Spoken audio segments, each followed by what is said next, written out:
Hi అండి. ఈరోజు మనకి సీజనల్గా దొరికే మామిడికాయలు ఉన్నాయి కదండి, వాటితో పులిహోర చేసుకుందాం. చాలా టేస్ట్గా ఉంటుంది. ఎలా చేస్తానో చూడండి. నేనైతే పులిహోర కోసం రైస్ పెట్టుకున్నానండి. రైస్ నేను 2 పావులు పెట్టాను. నా 2 పావులకి 4 గ్లాసులు వాటర్ వేసానండి. నార్మల్గా మనం రోజు వండినట్లే కానీ కొంచెం వాటర్ తగ్గించుకుంటే బాగుంటుంది పులిహోరకి. నేను పులిహోర కోసం 2 పుల్ల మామిడికాయలు తీసుకున్నానండి.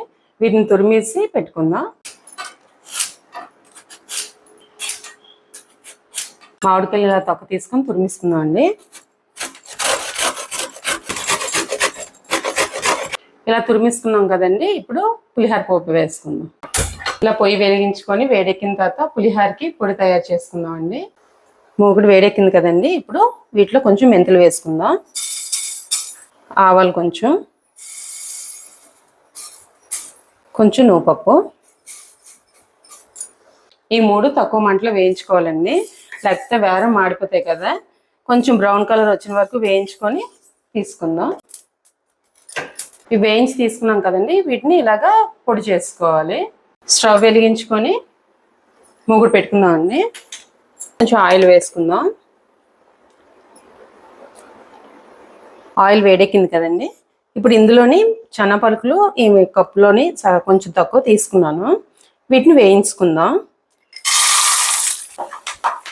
మనం శనగపలుకులని వేయించి తీసుకొని పక్కన పెట్టుకొని తర్వాత కలిపితే టేస్ట్ బాగుంటుందండి. మనం ముందే కలిపాం అనుకోండి, ఆ మామిడికాయ పేస్ట్ వేసేసరికి మెత్తబడిపోతాయి. మనం కలుపుతున్నప్పుడు లాస్ట్లో కలుపుకుంటే టేస్ట్ చాలా బాగుంటుంది. శనగపలుకులని ఇలా వేయించి తీసుకోవాలండి. ఇందులో కొంచెం ఆవాలు, జీలకర్ర, కొంచెం శనగపప్పు, కొంచెం మినపప్పు.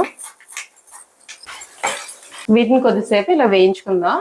మరీ డార్క్ కలర్ వచ్చిన వరకు వేయించుకోకూడదండి, మాడిపోయినట్లు అయిపోతాయి మొత్తం వేగేసరికి. ఇవి కొంచెం వేగుతుండగానే ఎండుమిరపకాయలు వేసుకుందాం అండి. ఇవి వేగుతున్నాయి కదండి.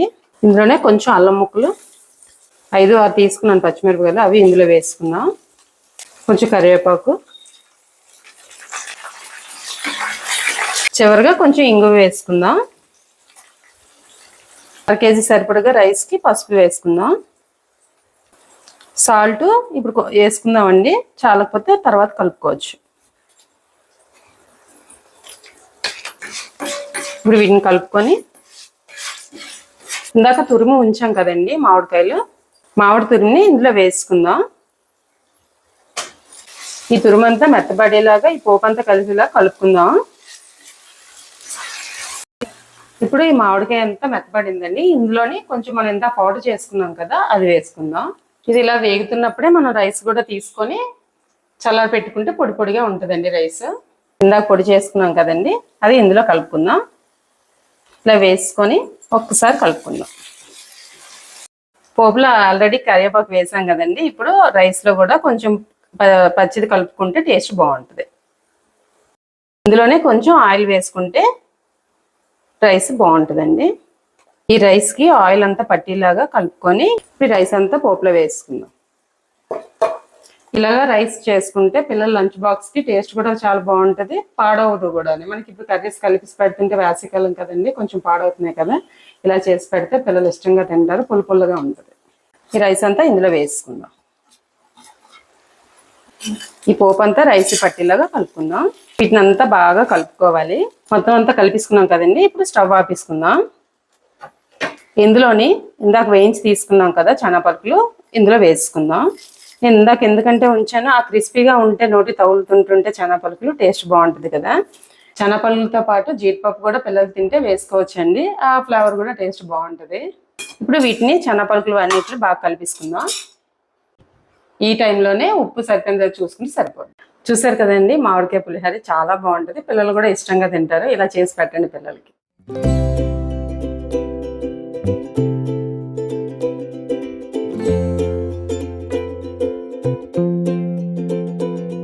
చూసారు కదండి పులిహోర చూడగానే ఎవరికైనా సరే మనకి ఇలా తినాలనిపిస్తుంది కదా. ఎలాగుంది? బాగుంది, చాలా బాగుంది.